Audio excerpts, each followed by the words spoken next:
அதான் திகில் தான். திகிலுக்கு தூரமாவாய். வேதம் சொல்லுது நீ பயமில்லாத இருப்பாய். வேதம் சொல்லுதா இல்லையா? நீ நீதியால் சிறப்பட்டிருப்பாய். 54 நினைக்கிறேன். 54 ஏசாயா 14 வாசித்து பாருங்க. பாருங்க, நீதியால் சிறப்பட்டிருப்பாய், நீ கொடுமைக்கு தூரமாவாய், பயமில்லாத இருப்பாய், திகிலுக்கு தூரமாவாய். அது உன்னை அணுகாது. எது அது? வேதாந்தமா சொல்லுது, வாசிக்க கேட்பவன். நீதியால் சிறப்பட்டிருப்பாய், எதுக்கு தூரமாவாய்?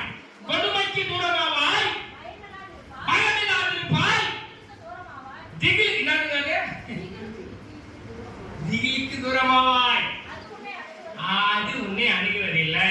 சொல்லுங்க, என்ன அணுகாது? இதுவும் இரவில் உண்டாகும் பயங்கரத்திற்கும் நைட்ல வர பேய் கனவும் என்ன உன்னை செய்யாதே.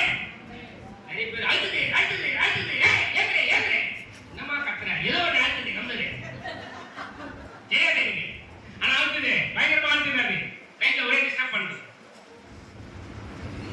எதுக்கு மாதிரி அவன் பாத்துங்க. அல்லேலூயா அல்லேலூயா.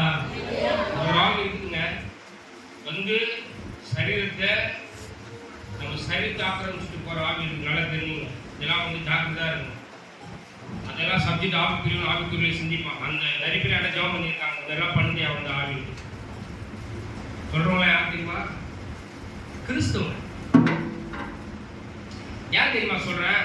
அவங்க ஜீவனுள்ள தேவனை ஆராதிக்கிறதுனால பிசாசு விடாது. ஆனா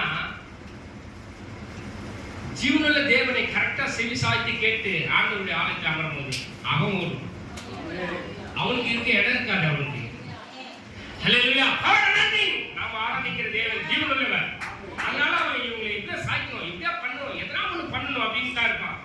அவங்க மேல கண்ணு வைத்தாலும் ஏன் தாசனா யோபின் நாமத்தை தயாராக. ஹல்லேலூயா. ஆகத்தை குறித்து கலகாதங்கள் கொஞ்ச நேரம் எழுந்து நில்லுங்கள். நம்ம அப்படியே கொஞ்ச நேரம் தேவ சமூகத்தில் எழுதுவோம். ஆமென். சாபா ராபா லாடா தலபா. ஆவியானவரே உமக்கு நன்றி அப்பா. பரிசுத்த ஆவியானவரே உமக்கு நன்றி அப்பா. தேவ மகிமை சொல்லு. ஒப்பு கொடுங்க. கண்ணனே நம்ம மன்னிங்கப்பா. ஒப்பு கொடுங்க, ஒப்பு கொடுங்க, ஒப்பு கொடுங்க. ஜீசஸ் ஒப்பு கொடுங்க. ஜீசஸ் அலிபாலா காஷபா ராபா தலபா ராபா. நன்றி ஆண்டவரே. ஜனங்கள் ஒருபோதும் வெட்கப்படாது.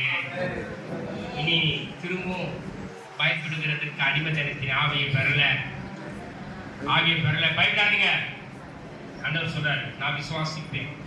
விசுவாசித்தா தேவனுடைய மகிமையை காண்பேன். என் பிள்ளை மேல, என் வீட்டு மேல, என் கணவர் மீது, என் பேர பிள்ளை மீது தேவ